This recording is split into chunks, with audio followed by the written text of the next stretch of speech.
मेरे साथ गायत्री मंत्र बोलेंगे।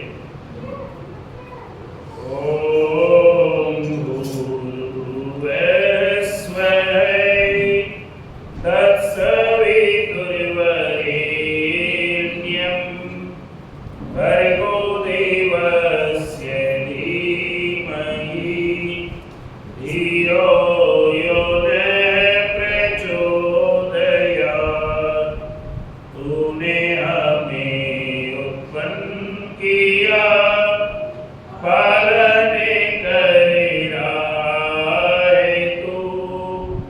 तुझसे पाते प्राण हम, दुखियों के कष्ट हरता है तू।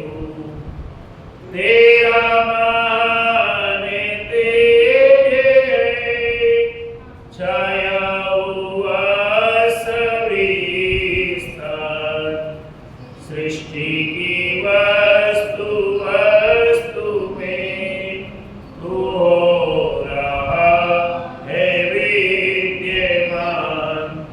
तेरा ही धरते ध्यान हम, मांगते तेरी दया। ईश्वर हमारी बुद्धि को श्रेष्ठ मार्ग पर चला। दाता हमारी बुद्धि को श्रेष्ठ मार्ग पर चला। ओम शांति शांति शांति। वंद्या पूज्य मातृशक्ति, आदरणीय सज्जन वृंद, आज हम सभी परमपिता परमात्मा के बड़े ही कृतज्ञ हैं कि उसने आपको हमें इस प्रातः काल की वेला में सुंदर सत्संग सुनने का, करने का और अपने संकल्पों को नए सिरे से उनको पूर्ण करने का अवसर था। आज के समय में जहां पर व्यक्ति थोड़ी थोड़ी अभिलाषाओं की पूर्ति न होने पर अपने भगवानी बदल देता है, वहां पर एक परमपिता परमात्मा में श्रद्धा रखना, ये मेरे आपके ऊपर उसी ईश्वर की अपार कृपा है।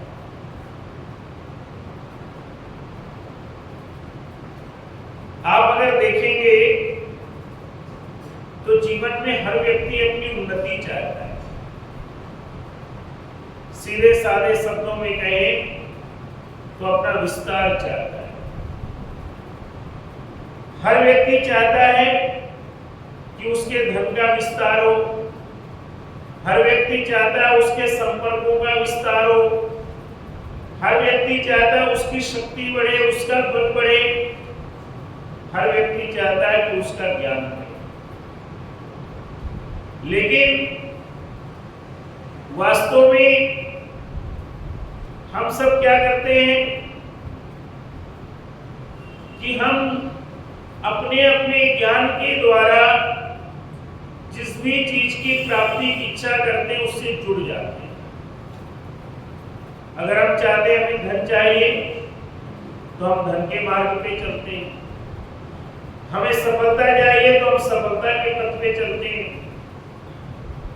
लेकिन हमारे वेद कहते हैं कि यदि वास्तव में आप संपूर्ण रूप से जीवन में सफलता चाहते हैं, धन चाहते हैं, बल चाहते हैं, यश चाहते हैं और अंतःकरण में परमपिता परमात्मा का निवास भी चाहते हैं, तो एक ईश्वर के साथ जुड़ जाओ।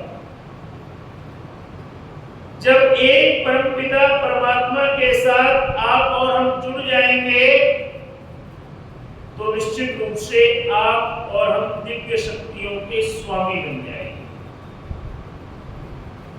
आप विचार कीजिएगा कि वेद का मंत्र, वेदों की ऋचाएं हमेशा मनुष्यों का कल्याण करती है।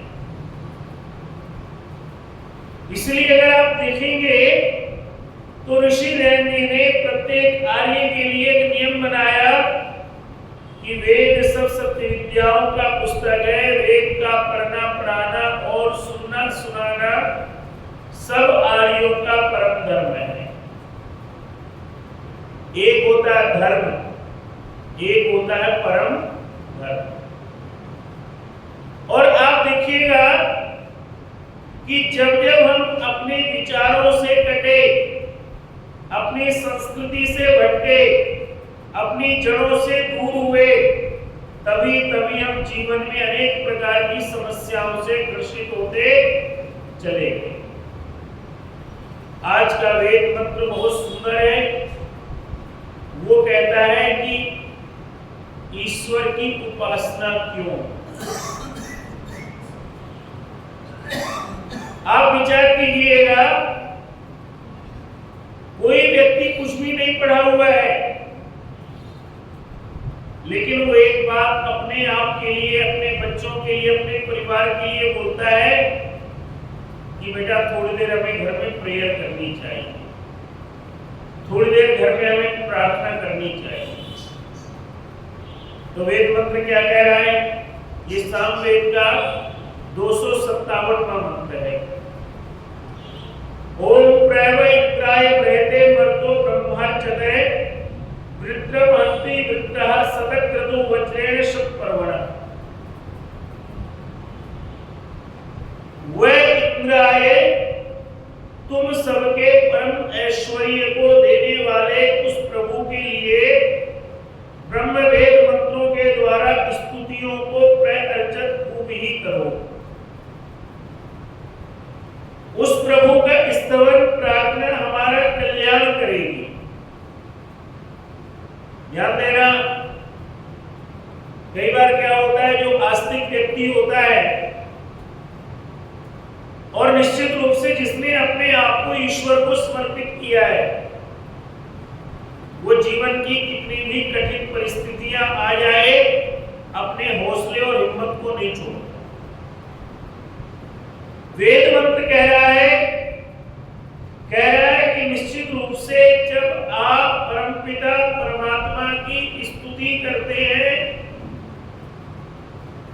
तो निश्चित रूप से वो स्तुतियां, वो प्रार्थनाएं आपके जीवन का कल्याण करती हैं। कैसे? छोटे से उदाहरण से समझते जाइए। बोली साहब, हमारे गुरु का नाम क्या है? महर्षि दयानंद सरस्वती। और आप जानते हैं महर्षि दयानंद सरस्वती जी के गुरु का नाम क्या था? दंडी गुरु विजयानंद जी सरस्वती। आप देखिएगा प्रभु की कृपा से कैसे जीवन बदलता है। गुरु विजयानंद जी बचपन में उनको एक रोग हुआ जिसके कारण उनकी आंखें चली गई। घर में बहुत ज्यादा गरीबी है, भाई बहुत ध्यान रखता है, लेकिन जब उसका विवाह हुआ तो भाभी उसको बहुत परेशान करने लगी। उस बच्चे को 16-17 साल का वो बालक अनेक प्रकार की समस्याओं में घिरा हुआ, माता पिता है नहीं, कोई उसका ध्यान देने वाला नहीं है। उस प्रभु की प्रेरणा हुई, उसके मन में वैराग्य जगा और पंजाब में वो करतारपुर में रहते थे, वहां से उन्होंने छोड़ करके हरिद्वार ऋषिकेश पहुंच गए। जाकर के ऋषिकेश में उन्होंने गायत्री मंत्र की साधना करी। ये वेद मंत्र क्या कह रहा है? प्रभु की स्तुति करने से कल्याण होता है। जरा सुनते जाना। उन्होंने वहां जाकर के गंगा जी में खड़े होकर के अपने मन को प्रभु के प्रति अर्पण करके और गायत्री मंत्र का जप प्रारंभ किया। कई महीनों तक निरंतर वो गायत्री मंत्र की अपनी साधना करते रहे और उस निरंतर साधना के बाद क्या हुआ, उनके अंतःकरण के चक्षु खुल गए, क्योंकि आंखें तो थी नहीं। अंतःकरण के जब चक्षु खुले तो उनकी मेधा बुद्धि जागृत हो गई और उसने सबसे पहला काम क्या किया, उनका जो भूतकाल का कठिन समय था, उसकी जो बुरी यादें थी, उन सब बुरी यादों को नष्ट कर दिया। आप देखिएगा, आज का इंसान, आज का मनुष्य अपने जीवन की भागदौड़ में, अपने जीवन के संघर्षों में, वर्तमान की खुशियों में उतना खुश नहीं होता जितना वो भूतकाल के दुखों को याद कर करके परेशान होता है।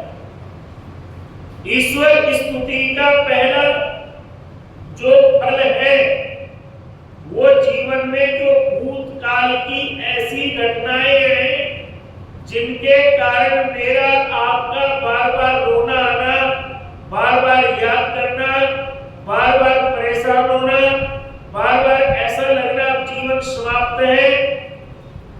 जब आप प्रभु की शरण में उसकी उपासना के द्वारा जुड़ते हैं तो सबसे पहली प्रभु की कृपा आपके मेरे जीवन में ये होती है कि जो जीवन की भूतकाल की इस प्रकार की जो यादें हैं वो सारी की सारी हम भूल करके आगे बढ़ना सीख जाते हैं। आज आप देखेंगे बड़े बड़े जो साइकोलॉजिस्ट डॉक्टर हैं, जिनके आप देखते हैं, दिल्ली में मैंने कई बार, मेरे को ज्यादा जानकारी नहीं, लेकिन कई ऐसे डॉक्टरों को सुना कि वो केवल 10 मिनट 20 मिनट की काउंसलिंग के लिए ही कई हजार रुपए लेते हैं अगर कोई व्यक्ति मानसिक रूप से परेशान है। अब आप देखिएगा, आप चिंतन कीजिएगा कि जब जीवन में आप मानसिक तनाव से गुजरे और उस समय यदि आपका विवेक, मेरा विवेक जगा हुआ हो, तो हम याद करेंगे कि अरे वेद कहता है कि प्रभु को याद करो। अगर मैं प्रभु को याद करूंगा तो कम से कम मानसिक तनाव से तो दूर हो जाऊंगा। और अगली चीज क्या हुई गुरु विजयंती के साथ? अगली चीज गुरु विजयंती के साथ आप चिंतन कीजिएगा। जो लोग कहते हैं ना कि भगवान की कृपा ऐसे कहां मिलती है, बड़े दिन हो गए ईश्वर का ध्यान करते, कभी जीवन में अच्छा नहीं होता, बड़े दिन हो गए मंत्र जप करते, हमें जीवन में जो चाहा वो नहीं मिला, तो ध्यान देना अगली बात का और आज जाके चिंतन करना। मेरी बात करनी गुरुओं की श्वेत मंत्र की बात। गुरु विजयानंद जी को शिष्य कौन मिला? महर्षि दयानंद सरस्वती। आप विचार कीजिए, महर्षि दयानंद जी ने अपने कार्यों के द्वारा केवल अपना ही जीवन सार्थक नहीं किया, वरन गुरु का नाम भी अमर कर गए। ये किसके कारण मिला? परम पिता परमात्मा की पवित्र उपासना के द्वारा।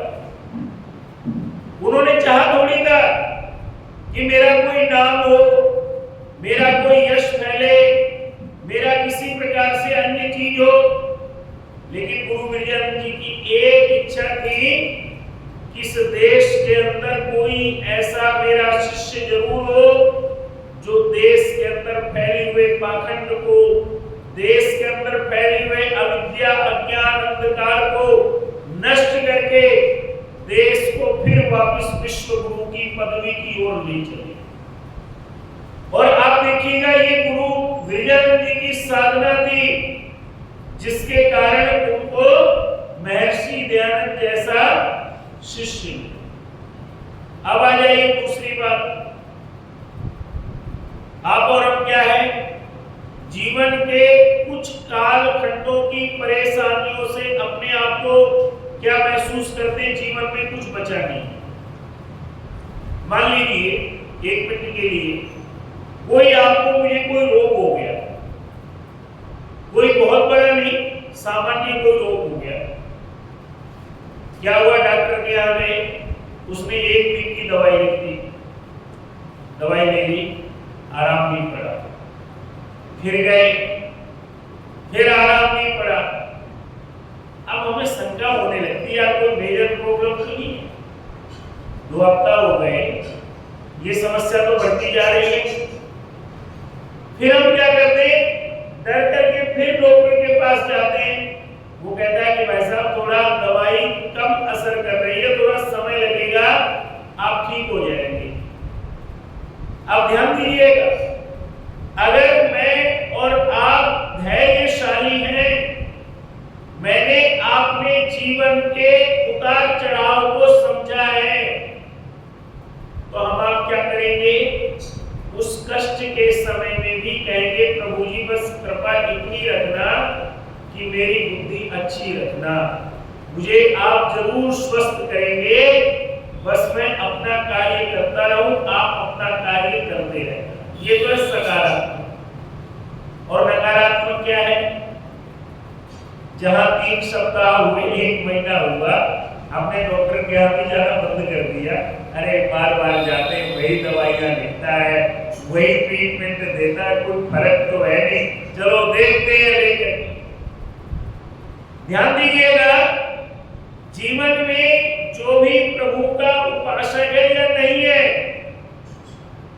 कोई ऐसा इंसान, कोई ऐसा मनुष्य नहीं है जो कोई ऐसा इंतजाम कर ले कि फुलप्रूफ उसके जीवन को कोई कष्ट ना आए।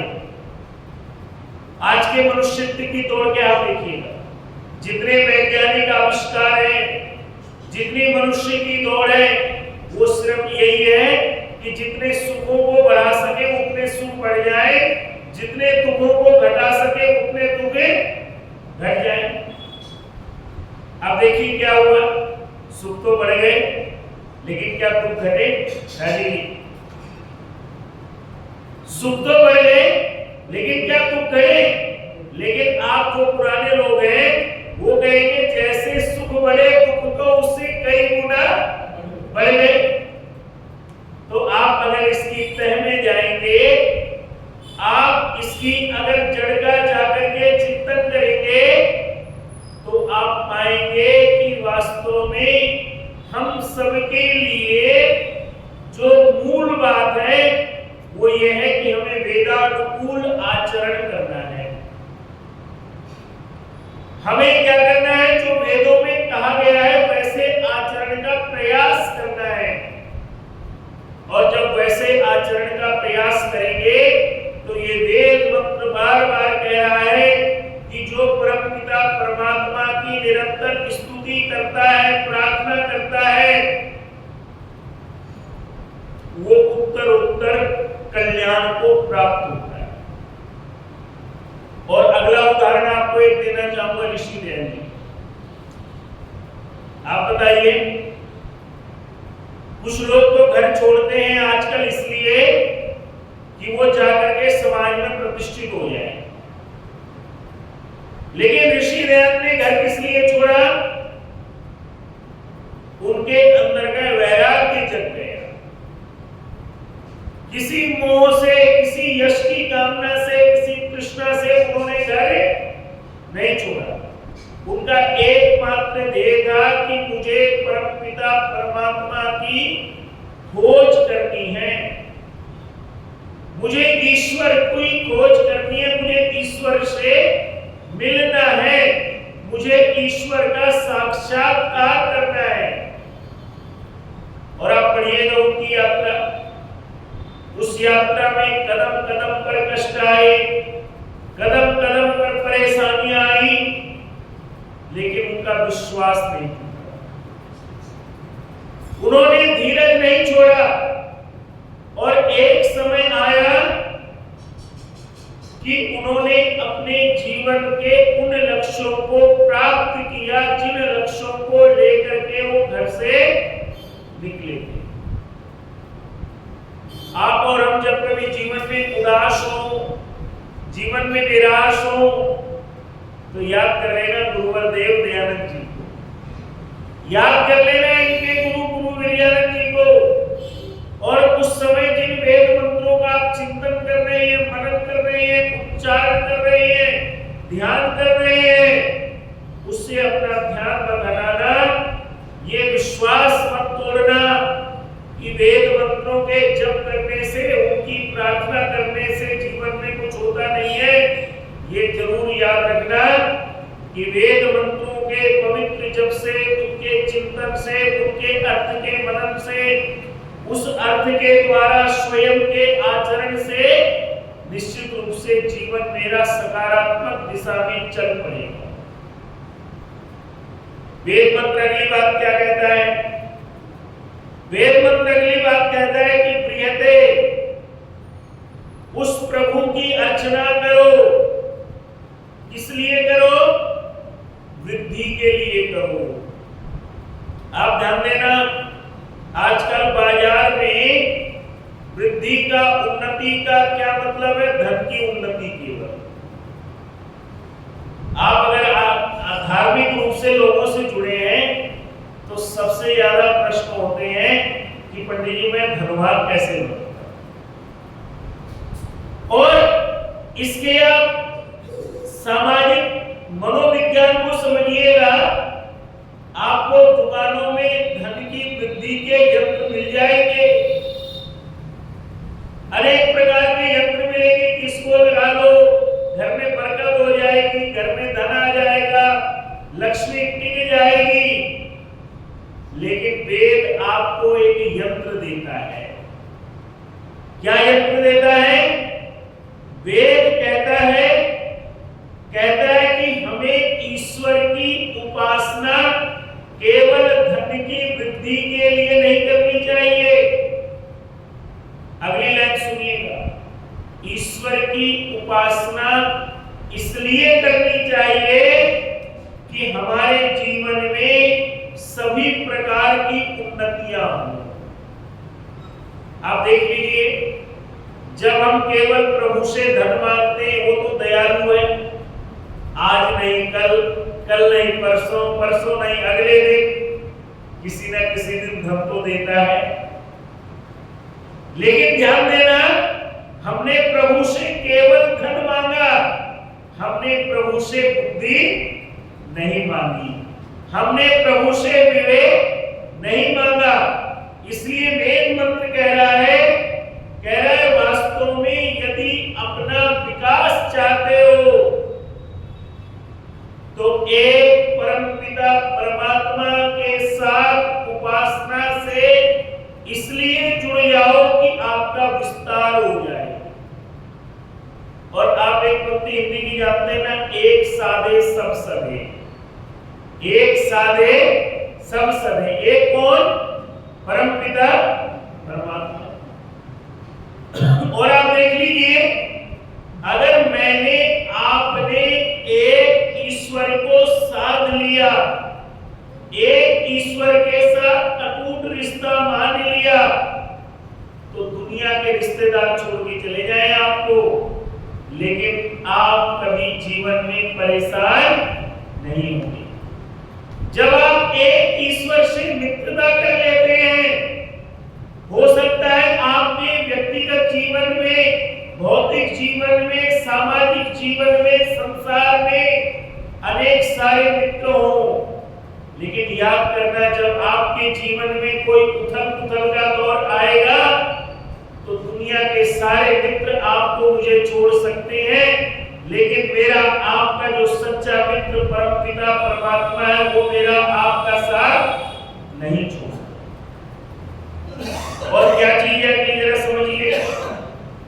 इसलिए मैंने प्रवचन क्या शुरू किया था कि वास्तव में जब हम अपने जीवन का विस्तार चाहते हैं तो हमें अपनी अर्चना के द्वारा, अपनी पूजा के द्वारा, अपनी उपासना के द्वारा परमपिता परमात्मा से जुड़ जाना चाहिए। और ध्यान देना, जब जुड़ गए तो कमी नहीं रहती है। कमी अगर रहती है तो हमारी सोच की रहती है। जैसे आपको याद होगा वो कृष्ण और सुदामा की दोस्ती, सुदामा का अच्छा स्वागत हुआ, सत्कार हुआ, उसको क्या लगा, यार कृष्ण जी ने तो मुझे कुछ दिया नहीं, खूब सेवा करी, खूब सम्मान दिया, खूब आदर दिया, अब मैं जाकर उसको क्या कहूंगा घर वाले को कि तूने ही तो जबरदस्ती भेजा ना, मैं आ गया कृष्ण जी के पास, इन्होंने मुझे अपने सिंहासन पर भी बिठा दिया, सब लोगों में बात भी बोल दी कि मेरा बचपन का मित्र है, सभी मुझे यहाँ सल्यूट मार रहे हैं, सभी मुझे खूब आदर दे रहे हैं, लेकिन जिस चीज की मुझे कमी थी वो तो पूरी नहीं करी। लेकिन आप कहानी क्या जानते हैं, जब वो अपने घर पहुंचते हैं तो घर भी उनका बना होता है, धन धान्य की भी कमी नहीं होती है और खुशहाली होती है। ध्यान देना, कई बार क्या होता है, जब हम ईश्वर के साथ पूजा में, उपासना में, अर्चना में बैठते हैं तो हमें क्या लगता है, अरे प्रभु ने मेरी सुनी नहीं, प्रभु ने मेरी इच्छा पूरी नहीं करी। लेकिन ध्यान देना, जब आप उसके साथ उस समय भी जुड़े हुए हैं जिस समय आपको उसके ऊपर शंका होने लगे, तो सोच लेना आपके जीवन में परिवर्तन का क्षण आने वाला है, आपके जीवन में चमक वाला क्षण शुरू हो रहा है, आपके जीवन की सारी निराशाएं समाप्त हो रही है। और ध्यान दीजिएगा, जिसके जीवन से निराशा का अंधकार मिट गया, अगर प्रभु की आशा का एक क्षण भी हृदय में जग गया तो जीवन की कितनी गहन से गहन संकटों में हम पड़े हुए हैं। अगर वो प्रभु की आशा की एक छोटी सी किरण कहीं मस्तिष्क में, कहीं हृदय में प्रज्वलित हो गई तो सोच लेना आपका सारा कष्ट दूर हो गया। अगली चीज क्या है, आज के समय में जिस भी व्यक्ति को देखो वो क्या कहता है कि भाई साहब मेरी इच्छाएं पूरी नहीं हो रही हैं, मैंने जिस उद्देश्य को लेकर पढ़ाई करी, जिस उद्देश्य को लेकर मैंने काम किया, मैं वहां तक नहीं पहुंच पा रहा हूं, पहुंच गया लेकिन अगले लेवल तक नहीं पहुंच पा रहा हूं, ऊंचे लेवल पर नहीं जा रहा हूं। इससे क्या होता है, व्यक्ति के अंदर डिप्रेशन पैदा हो जाता है, क्या होता है उसके अंदर विषाद पैदा हो जाता है, हर चीज को वो शंका की निगाह से देखता है, अपने अंतःकरण को नेगेटिविटी से भर लेता है। ऐसी कठिन परिस्थिति में परमपिता परमात्मा के निज नाम ओम का उच्चारण करके जो व्यक्ति ईश्वर की उपासना करता है वो उस निराशा के गहन अंधकार से दूर हो जाता है। और आप देखिएगा, कभी चिंतन कीजिएगा, राम जी जब वनवास गए तो उनके साथ क्या राजमहल की कोई चीजें गई थी? क्या उनको उस प्रकार का बिस्तर मिला था? क्या उनको जंगल में उस प्रकार की सुविधाएं थी? आज भी आप देख लीजिए, आप और हम जंगल में जाने से क्या करते हैं, कोई आपको हमें एडवेंचर टूर पे ले जाए कि चलो जी आपको जंगल घुमाता हूं, और अगर वो व्यक्ति गायब हो गया और आप और अपने जंगल में फंस जाएंगे तो जितने परमात्मा के मंत्र जानते हैं सारे बोलने के भैया यहां से निकालो, पता नहीं क्या हो जाए। लेकिन विचार कीजिएगा, हमारे मर्यादा पुरुषोत्तम श्री रामचंद्र जी, उनके अंदर कोई अगर शक्ति थी तो वो परमपिता परमात्मा के विश्वास की शक्ति थी। उनका जीवन स्वयं भगवान जैसा था, लेकिन फिर भी परमपिता परमात्मा के ऐश्वर्य को, उसके सत्ता को हमेशा मानते हुए उसके साथ हमेशा जुड़े रहते थे। वाल्मीकि रामायण पढ़िएगा, चाहे प्रातः काल हो चाहे सायंकाल, वो अपनी संध्या को कभी नहीं छोड़ते। प्रातः काल भी संध्या करते थे, सायं काल भी संध्या करते थे, प्रातः काल भी यज्ञ करते थे, सायं काल भी यज्ञ करते थे और अपने माता पिता का हमेशा सम्मान करते थे, आदर करते थे। इसलिए दूसरी बात वेद मंत्र कह रहा है कि वास्तव में यदि आपको अपना विस्तार करना है तो एक ओम के द्वारा ईश्वर की उपासना करिए। जब एक ओम के द्वारा ईश्वर की उपासना करेंगे तो आपका विस्तार होगा। आप जैसा चाहे वैसा विस्तार होगा और उस विस्तार में क्या होगा? सत्य, यश और श्री का योग होगा। वेद मंत्र कह रहा है जब आप ईश्वर की उपासना से आपका विस्तार होगा तो उस विस्तार में तीन चीजें आपके जीवन में होगी। आपके जीवन में सत्य होगा, आपके जीवन में यश होगा, आपके जीवन में श्री यानी लक्ष्मी होगा। अगली बात क्या है? अब अगली बात आती है, कहते हैं कि परमात्मा की उपासना से भक्त ऐश्वर्य और समृद्धि को प्राप्त करता है और साथ में जो ईश्वर की उपासना करता है वो अपने आसपास की अंधकार को भी मिटा देता है। जरा समझिएगा इसको थोड़ा सा। आज के परिप्रेक्ष्य में बस ये अंतिम चीज आपको दे रहा हूं, बड़ी मनन वाली है। आज देखिएगा हर व्यक्ति ये कहता है मैं साधन संपन्न हूं, मेरे को किसी की कोई आवश्यकता नहीं है, मैं स्वयं में सामर्थ्यवान हूं, मेरे पास टेक्नोलॉजी का ज्ञान है, मेरे पास धन है, मेरे पास बल है, मेरे पास वाहन है, मेरे पास घर है, मेरे को क्या जरूरत है किसी। लेकिन वेद मंत्र क्या कह रहा है? ध्यान देना, कह रहे कि जो प्रभु का उपासक होता है वो ऐश्वर्य और समृद्धि प्राप्त करके कभी अहंकारी नहीं बनता, कभी अहंकार नहीं करता, पहली बात। और दूसरी बात क्या है?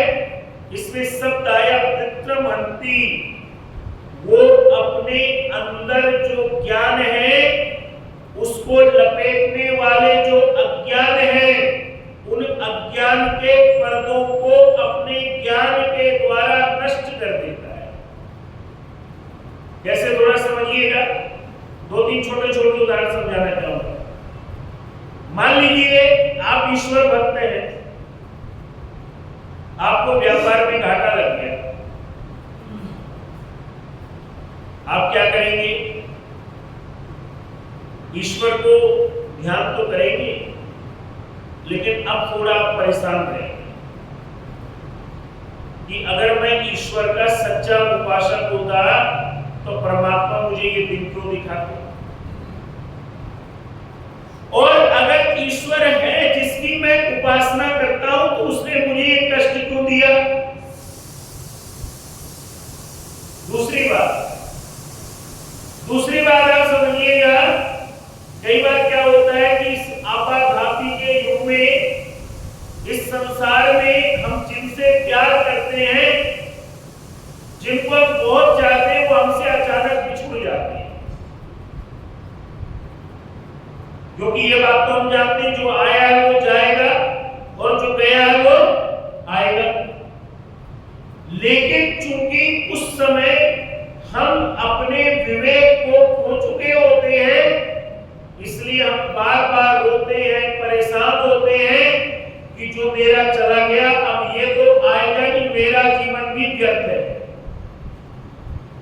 वेद मंत्र कह रहा है कि जो परमपिता परमात्मा की उपासना करता है, प्रभु उसको जीवन के ऐसे आपत्ति काल में भी उसके धैर्य को बना करके रखता है, उसके अंदर प्रॉपर ज्ञान देता है, जिस ज्ञान के द्वारा जो अपने ऊपर बिछोड़ने का दर्द है उससे वो निकल जाता है। और आपको एक बात समझाऊंगा, हमारे कृष्णों में एक फार्मूला मिलता है कि कोई व्यक्ति जब अपने के जाने पे बहुत परेशान है, रोता है, परेशान होता है, तो कहते उस समय कुछ न करे, वो एकांत में बैठ के ओम का उच्चारण करने लगे। कुछ देर उच्चारण करे, फिर मन में जप करे, अंत में प्रभु के साथ जब एकाकार हो जाएगा, उसका वो जो विषाद है वो दूर होना शुरू हो जाएगा। और अगली चीज ईश्वर की भक्ति से क्या मिलती है? अपने आप पर संयम। आज आप देखिएगा, दुनिया को जीतना तो आसान है, स्वयं के ऊपर विजय पाना सबसे कठिन है। दुनिया को तो कहते हैं हम जीत लेंगे, लेकिन जो प्रभु का उपासक होता है, वो ब्रह्मपिता परमात्मा की उपासना के द्वारा उसके हृदय में जो ज्ञान प्रज्वलित होता है, उसके अंदर वो शक्ति देता है कि वो स्वयं को भी संभालना जान लेता है। जानते ना हम क्या करते हैं रानी जी, कोई व्यक्ति परेशान, उसको बहुत ढाढ़स बनाते हैं, अपना बेस्ट से बेस्ट ज्ञान उसको दे के आते हैं। लेकिन बाबूजी जब हम परेशान होते हैं तो हमें क्या लगता है, यार कोई तो हमें समझाए कि हम इस परेशानी से कैसे निकल पाएंगे। वेद मंत्र कहता है अगर आप ईश्वर के साथ निरंतर कंटिन्यू जुड़े हुए हैं, तो जीवन की उन परिस्थितियों में, जिन परिस्थितियों में आप स्वयं को संभालना चाहते हैं, आपके अंदर में वो विवेक जगा हुआ जिसके द्वारा तुम अपने आप को संभाल लोगे। जैसे आप देखिएगा, और थोड़ा इसको समझने का प्रयास कीजिए। अभी क्या होता है, जो मेरा आपका सामान्य जीवन है, उसमें इंद्रियां हमें आदेश करती है। क्या आदेश करती है? आज मुझे ये खाना है। मन में क्या आता है? तो बाबूजी क्या था मन में? आज मुझे ये खाना है। ये किसने बोला? ये कोई पूर्व का टेस्ट या तो जीभ में छिपा हुआ है या आंखों से उसका दृश्य छिपा हुआ है। तो हमने क्या बोला, यार उस दिन वो डिश खाई थी, बड़ा आनंद आया था, आज वही डिश खानी है। आप जानते, आज डॉक्टर ने आपको मना किया है कि आपको अब ये जो तैलीय पदार्थ है, यह जो राजसी भोजन है, ये सूटेबल नहीं है। लेकिन मैंने क्या रास्ता निकाला हुआ है, यार डॉक्टर तो बोलता रहता है, एक बार खाने में क्या जाए, कुछ होना थोड़ी। ध्यान देना, ये व्यक्ति स्वयं से लड़ रहा है, किसी और से नहीं लड़ रहा है, अपने आप से लड़ रहा है। वेद मंत्र कहता है जब आप इस प्रकार प्रभु की भक्ति से जुड़ जाओगे, तो इंद्रियां आपको कमांड नहीं देंगी, आप इंद्रियों को कमांड देंगे। और इसका उदाहरण देखना है तो देख लीजिए, हमारे राजा रामचंद्र जी को देख लीजिए, पांडवों को देख लीजिए, बड़े बड़े ऋषियों को देख लीजिए, बड़े बड़े महर्षियों को देख लीजिए, बड़े बड़े राजाओं को देख लीजिए। उनके पास कोई चीज की कमी थी, लेकिन वो कभी संयमहीन नहीं हुए। उन्होंने शिक्षा का मतलब रखा कि जीवन में संयम, संस्कार और सेवा। हमारी जो शिक्षा है, हमारी जो भक्ति है, अगर वो हमारे अंदर स्वयं पर ही संयम नहीं दे पा रही है, तो सोच लीजिएगा हमारी भक्ति केवल उस प्रकार की है कि जैसे तोता क्या करता है, बोल दीजिए, तोते को आप जो सिखाते हैं वही बोलता है। जैसे वो पुरानी कहानी आती है ना कि एक बार क्या होता है, जंगल में एक ऋषि ने देखा, यार ये तोते ना, इनको शिकारी पकड़ के ले जाता है। तो उनको सबको बुलाया, तुम इधर आओ। आ गए, बोले देखो शिकारी आएगा, जाल बिछाएगा, फंसना मत। ऋषि ने तो समझाया कि शिकारी आएगा, जाल बिछाएगा, फंसना मत। लेकिन उन लोगों ने क्या किया, याद कर लिया शिकारी आएगा, जाल बिछाएगा, फंसना मत। अब क्या हुआ, जिस भी पेड़ में बैठे यही बोले, अब वो जो तोते पकड़ने वाला शिकारी था, उसको कुछ आश्रम वालों ने बोले भैया हमें कुछ तोते चाहिए थे यार। अरे बोले गुरुजी तोते तो इंटेलिजेंट हो गए। बोले कैसे? अरे बोले वो कहते हैं शिकारी आएगा जाल फैलाएगा फंसना मत। अब बोले मैं जाऊंगा जाल फैला फंसेंगे थोड़ी। बोले नहीं तू जाल बिछा, देखना ये जो हम बोल रहे हैं। अरे बोला गुरुजी मैं रोज सुनता हूँ, रोज वो बड़ी ऊंची ऊंची आवाज में बोलते हैं। अरे बोले जा तो एक बार प्रयास तो कर। उसने सोचा बुरे मन से कि यार ये तो मेरा व्यापार ही ठप हो गया। जाता हूँ एक दिन जाल बिछाया, दाना डाला, सारे कबूतर उसमें आके बैठ गए और फिर कह रहे शिकारी आएगा जाल बिछाएगा फंसना मत। माता और सज्जनों, भक्ति मेरे आपके अंदर ये कॉन्शियस पैदा कर देती है कि जीवन में किस पथ का अनुकरण करना है, किस पथ का अनुकरण नहीं करना है।